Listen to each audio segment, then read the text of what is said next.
So my friend actually had some issues with his 3-valve Mustang that we've been working on. It turns out that the new clutch needed to be shimmed, and this hydraulic slave cylinder was leaking. It was overextended from not having the back side of it shimmed properly, and that's something that you need to do with these clutches, this McLeod clutch, so those fingers were a little farther in than stock. So to remedy that, you're supposed to shim it. Now this is a really cool tool that his friend let him borrow, and it measures the distance that the diaphragm fingers have to where the throwout bearing slave cylinder is. And when you do the measurement, you can see that it's actually off by a little bit. There should be no air gap on this. It should be having a little bit of preload. It should push into it a little bit. So we'll show you here a little bit of how we're going to shim it. This is just a test fit here. But if you take the old one apart, you can see the seal was leaking, and from what we understand, it was hyperextending. It was overextending it, and it was causing fluid to drip out of it. And I've heard of a few people having these fail on them. So that was the McLeod unit, and this is the new Ford unit, and he just decided to go with the OEM replacement. They were about the same size. So looking underneath here, and so now with the new Ford slave cylinder installed, we did the measurements again just to make sure that it wasn't any different than the McLeod one. It was about the same. So you take the tool like this, and then you flip it around, and then it basically gets the difference, and it should be about the same. But you can see here there's a gap. There's a pretty big air gap there between the face of the slave bearing and the tool, so that shows that we were off. So I drew lines on it as we measured, and that's how thick the spacer needed to be. And so he bought a shim kit, but something we also noticed was those knock sensors up there in the valley.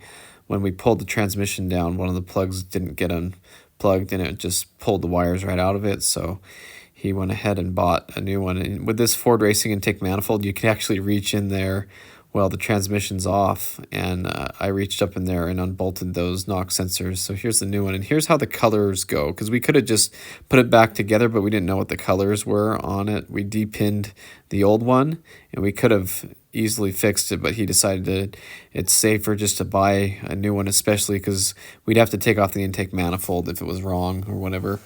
But it was actually interesting because this knock sensor doesn't go to anything. Once we got the car back up together, we noticed that. So I don't know if it's been eliminated from this car or what.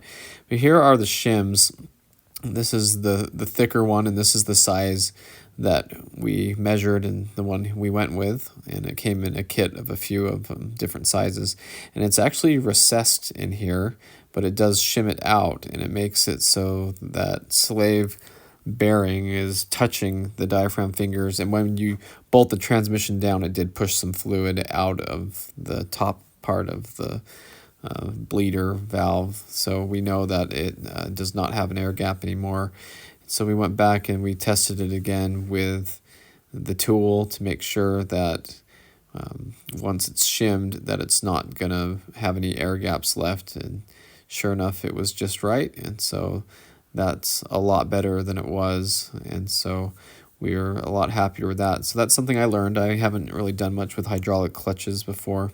So here's the new knock sensors. You can see where they go up in here, and I think they were like 10mm bolts, and I was able to reach up in there and get those reinstalled. So that's nice because it would have been a mess. But like I said before, they don't go to anything anymore, so I don't know what the deal is with that. So if you know about that, leave that in the comments.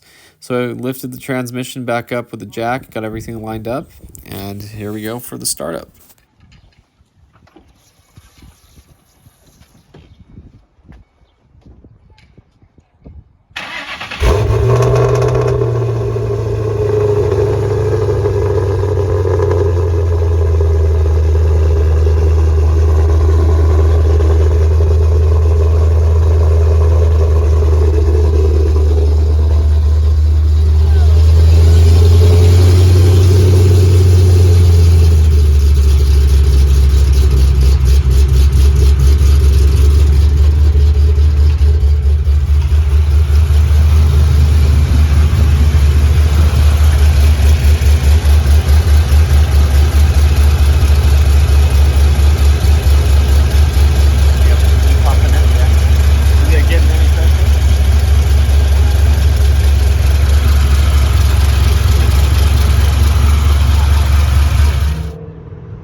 So it's running really good, and I drove it around and enjoyed it. Shifts nice, and you know, my friend lives the street down from me, so I hear him starting it up and ripping around in it, and it's really fun to hear. And today we actually went to a car show together and met up there, so I'm glad to see he's actually getting to drive the car, because if you remember, he bought this car and immediately replaced the engine, and then we had the transmission issue right after that, so it's been something that I felt bad he hasn't been able to enjoy very much lately, but now he's driving it around. So I'm very happy that he's getting that opportunity now. So it's good to learn a little bit about these clutches and how they work and how they're shimmed.